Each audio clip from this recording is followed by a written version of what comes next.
Chapter 8. What happened after dinner? "And now," said Lucy, "do please tell us what's happened to Mr. Tumnus." "Ah, that's bad," said Mr. Beaver, shaking his head. "That's a very, very bad business. There's no doubt he was taken by the police. I got that from a bird who said he saw it done." "But where's he been taken to?" asked Lucy. "Well, they were heading northwards when they were last seen, and we all know what that means." "No, we don't," said Susan. Mr. Beaver shook his head in a very gloomy fashion. "I'm afraid it means they were taking him to her house." "But what'll they do to him, Mr. Beaver?" gasped Lucy. "Well," said Mr. Beaver, "you can't exactly say for sure, but there's not many taken in there that ever comes out. Statues. All full of statues, they say. In the courtyard, and up the stairs, and in the hall, people she's turned," he paused and shuddered, "turned to stone." "But Mr. Beaver," said Lucy, "can't we, we must do something to save him. It's too dreadful. It's all on my account." "I don't doubt you'd save him if you could, dearie," said Mrs. Beaver, "but you've no chance of getting into that house against her will, and ever coming out alive." "Couldn't we have some stratagem?" said Peter. Couldn't we dress up as something, or pretend to be peddlers or anything, or watch till she was going out, or, oh, hang it all, there must be some way. This fawn saved my sister at his own risk. Mr. Beaver, we can't just leave him to have that done to him." "It's no good, son of Adam," said Mr. Beaver. "No good you're trying, of all people. But now that Aslan is on the move—" "Oh yes, tell us about Aslan," said several voices at once, for once again that strange feeling, like the first signs of spring, like good news, had come over them. "Who is Aslan?" asked Susan. "Aslan," said Mr. Beaver. "Why, don't you know? He's the king. He's the lord of the whole wood. But not often here, you understand. Never in my time, or my father's time. But the word has reached us that he has come back. He is in Narnia at this moment. He'll settle the White Witch all right. It's he, not you, who will save Mr. Tumnus." "She won't turn him into stone too?" said Edmund. "Lord love you, son of Adam, what a simple thing to say," answered Mr. Beaver. With a great laugh. "Turn him into stone? If she can stand on her 2 feet and look him in the face, it'll be the most she can do, and more than I expect of her. No, he'll put all things to right, as it says in an old rhyme in these parts.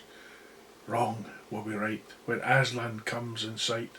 At the sound of his roar, sorrows will be no more. When he bares his teeth, winter meets its death, and when he shakes his mane, we shall have spring again.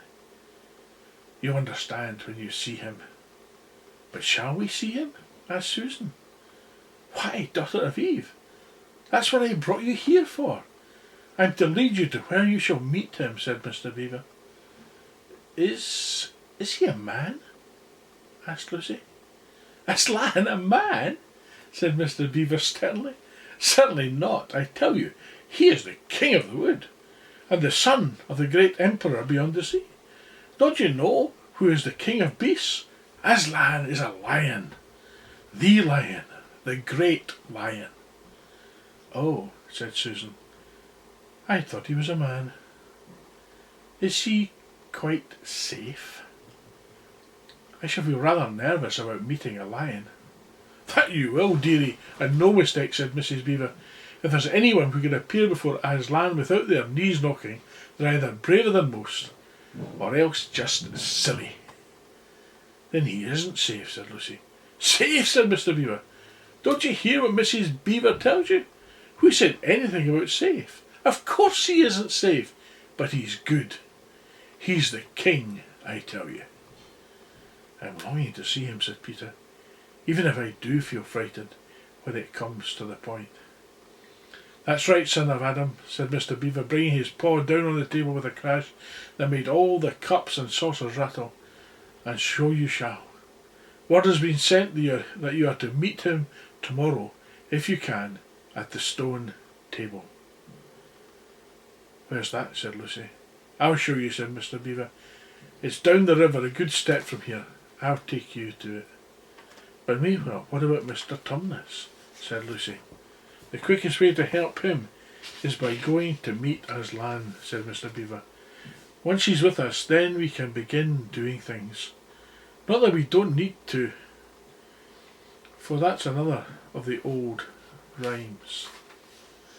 When Adam's flesh and Adam's bone sits in Cair Paravel enthroned, then evil time will be over and done." "So things must be drawing near their end now. He's come and you've come. We've heard of his land coming into these parts before, long ago. Nobody could say when, but there's never been any of your race here before." "That's what I don't understand, Mr. Beaver," said Peter.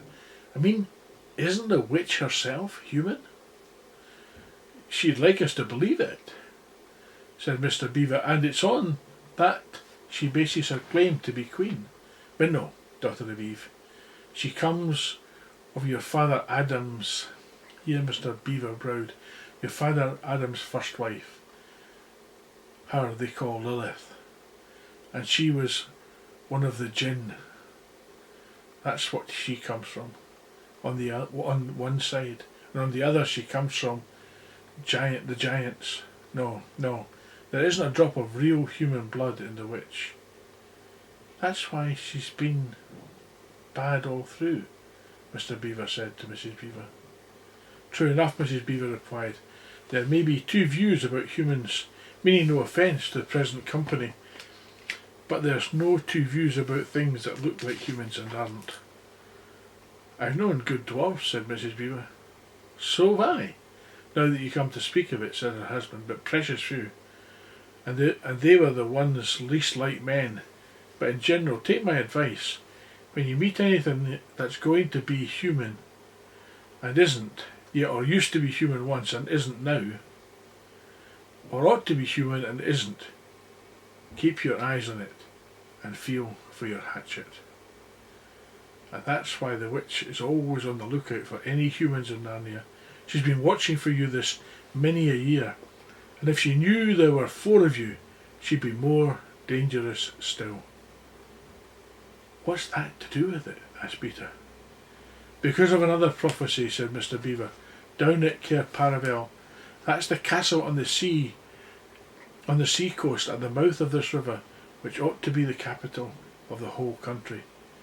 If all was as it should be down at Cair Paravel, there are 4 thrones, and it's a saying in Narnia, time out of mind, when 2 sons of Adam and 2 daughters of Eve sit on those 4 thrones, then it will be the end not only of the White Witch's reign, but of her life. And that is why we had to be so cautious as we came along, for if she knew about you 4, your lives wouldn't be worth a shake of my whiskers." All the children had been attending so hard to what Mr. Beaver was telling them that they had noticed nothing else for a long time. Then, during the moment of silence that followed that last remark, Lucy suddenly said, "I say, where's Edmund?" There was a dreadful pause. Then everyone began asking, "Who saw him last? How long has he been missing? Is he outside?" Then they all rushed to the door and looked out. The snow was falling thickly and steadily. The green ice of the pool had vanished under a thick white blanket, and from where the little house stood in the centre of the dam, you could hardly see either bank. Out they went, plunging well over their ankles into the soft new snow. and went round the house in every direction. "Edmund! Edmund!" they called, till they were hoarse. But the silently falling snow seemed to muffle their voices, and there was not even an echo in answer. "How perfectly dreadful," said Susan, as they at last came back in despair. "Oh, how I wish we'd never come."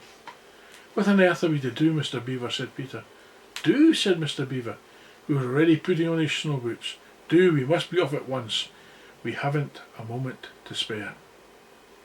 "We better divide into 4 search parties," said Peter, "and all go in different directions. Whoever finds him must come back here and at once." "Search parties, son of Adam," said Mr. Beaver. "What for?" "Why, to look for Edmund, of course." "There's no point in looking for him," said Mr. Beaver. "What do you mean?" said Susan. "He can't be far away yet, and we've got to find him. What do you mean when you say there's no use looking for him?" "The reason there is no use looking," said Mr. Edmund, "is that we know already where he's gone." Everyone stared in amazement. "Don't you understand?" said Mr. Beaver. "He's gone to her, to the White Witch. He has betrayed us all." "Oh, surely! Oh, really!" said Susan. "He can't have done that." "Can't he?" said Mr. Beaver, looking hard at the 3 children, and everything they wanted to say died on their lips, for each felt suddenly quite certain inside that that was exactly what Edmund had done. "But will he know the way?" said Peter.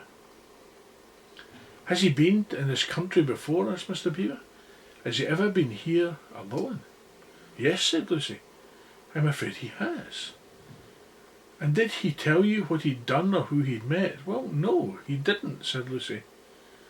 "Then mark my words," said Mr. Beaver. "He has already met the White Witch and joined her side, and been told where she lives. I didn't like to mention it before, he being your brother-in-law, but the moment I set eyes on that of yours, I said to myself, treacherous. He had the look of one who'd been with the witch and had eaten her food. You can always tell them if you've lived long enough in Narnia. Something about their eyes." "All the same," said Peter in a rather choking sort of voice, "we still have to go and look for him. He is our brother after all, even if he is rather a little beast, and he's only a kid." "Go to the witch's house," said Mr. Beaver. "Don't you see? The only chance of saving either him or yourself is to keep away from her." "How do you mean?" said Lucy. "Why, all she wants is to get all 4 of you. She's thinking all the time of those 4 thrones at Cair Paravel. Once you were all 4 inside her house, her job would be done, and there would be 4 new statues in her collection before you had time to speak. But she'll keep him alive as long as he's the only one she's got, because she'll want to use him as a decoy, as bait, to catch the rest of you." "Oh, can no one help us?" "Only Aslan," said Mr. Beaver. "We must go on and meet him. That's our only chance now." "It seems to me, my dear," said Mrs. Beaver, "that it is very important to know just when he slipped away. How much he can tell her depends on how much he heard. For instance, had we started talking of Aslan before he left? If not, then we may do very well, for she won't know that Aslan has come to Narnia, or that we are meeting him, and will be quite off her guard as far as that is concerned." "I don't remember his being here when we were talking about Aslan," began Peter. But Lucy interrupted him. "Oh yes, he was," she said miserably. "Don't you remember? It was he who asked whether the White Witch couldn't turn Aslan into stone too." "So he did, by Jove," said Peter. "Just the sort of thing he would say too." "Worse and worse," said Mr. Beaver. "And the next thing is this. Was she still here when I told you that the place for meeting Aslan was the stone table?" And of course no one knew the answer to this question. "Because if he was," continued Mr. Beaver, "then she'll simply sledge down in that direction and get between us and the stone table, and catch us on our way down. In fact, we shall be cut off from Aslan." "But that isn't what she'll do first," said Mrs. Beaver. "Not if I know her. The moment that Edmunds tells her that we're all here, she'll set out to catch us this very night. and if he's been gone about half an hour, she'll be here in about another 20 minutes. You're right, Mrs. Beaver, says her husband. We must all get away from here. There's not a moment to lose.